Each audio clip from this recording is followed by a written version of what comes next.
Hey everybody, I'm Blue, and today we are on the penultimate installment of the Alphabet Challenge.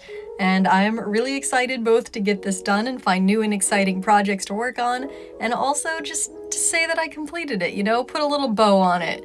But let's go ahead and get right to it with the letter T for Tetra from The Legend of Zelda: The Wind Waker.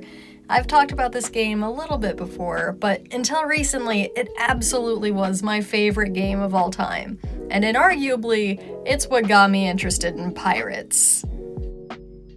The Legend of Zelda: The Wind Waker really just has such an amazing sense of whimsy and fun. It's a childlike glee that you can participate in even as an adult. When I first played this game, however, I was still quite young, and I remember seeing it and feeling like I was being pandered to, like this was supposed to be the Zelda for kids. And then I started playing it, and screw that jazz, this game's just kind of sort of amazing. And after clearing the first boss fight of the game, I kind of had to admit it back then too. And I was so excited as a kid to have this character, this female character in this game, who was kind of rough and tumble, no nonsense. She knew what she wanted and she was going for it. Her little mischievous smile that she gives Link when she has an idea just sticks with me to this day, and I will always love Tetra. And for the letter U, we have Uno from a show called Nanbaka. It's about a bunch of prisoners trying to escape prison while also having a good time there, but not really. But also, how do you describe this show? Aside from prison plus sparkles? Genuinely next to Excel Saga, I think this is perhaps one of the craziest off-the-wall anime I've ever watched. And in comparison to Excel Saga, genuinely a good time. Episode 2 is a bit of a slog and it kind of ruins the idea, but once it gets going, it's just so fun. These characters aren't relatable, but they are just fun. And the show is definitely a good turn your brain off kind of time. The show right away sets up its premise of this deep, inescapable prison out in the middle of the ocean, filled with only the worst of criminals. But then it's bright and vibrant and sparkly, so sparkly.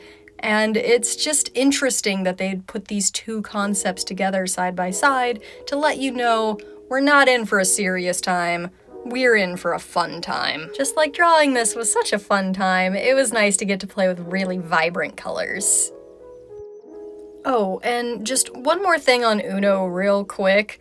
When I originally uploaded the shorter version of this video, it just so happened that it made Hypnos and Uno look like they were spilling tea, and I just love the image of it because they would. They absolutely would. And last one for today, we have the letter V, which features a character from Arcane.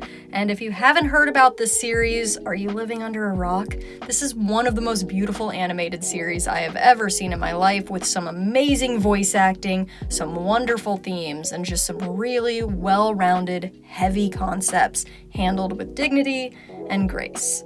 But we're gonna talk about Victor. Otherwise, this video could very likely go on for a very long time. From his very first appearance, Victor had my attention, and not just because I'd had a few friends recommend the series for me, just because they thought I might like Victor, but his mannerisms, his deep-set eyes, the way that he seemed to be observing everything in the situation, his little wit, everything about this character was compelling, and then you tell me he's a mad scientist?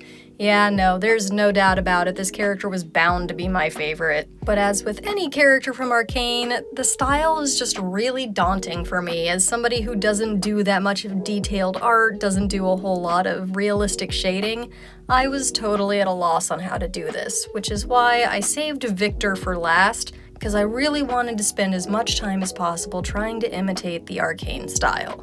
Because that's some good art. That's some really good art right there.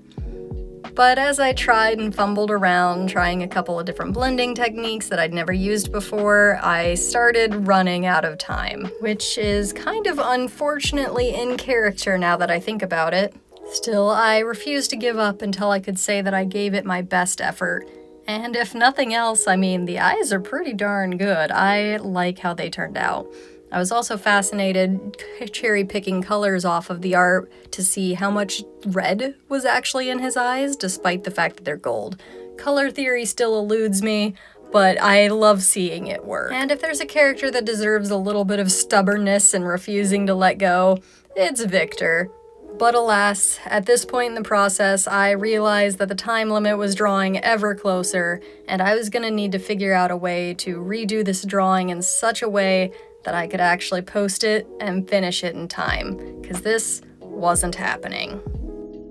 And so I chose to focus more on some of the traits that I liked about him, namely, he's a scientist, he's someone who is always evolving, always changing, like chalk on a board being able to be erased and rebuilt into something new, which is a reoccurring theme for him. I took some shapes off of his chalkboard to make for the background, to make it obvious that he wasn't just floating in a void. And honestly, the composition for this one I think might be my favorite out of the entire alphabet challenge, even if it was so different than what I started off doing. And there we go, the last one before the final installment of this series, which I am going to go ahead and post on Saturday. Wait, no. My sister's getting married on Saturday. Never mind, I'm going to post it on Sunday. So I will see you then, and until that point, I'm gonna go back to playing Hades 2. Later.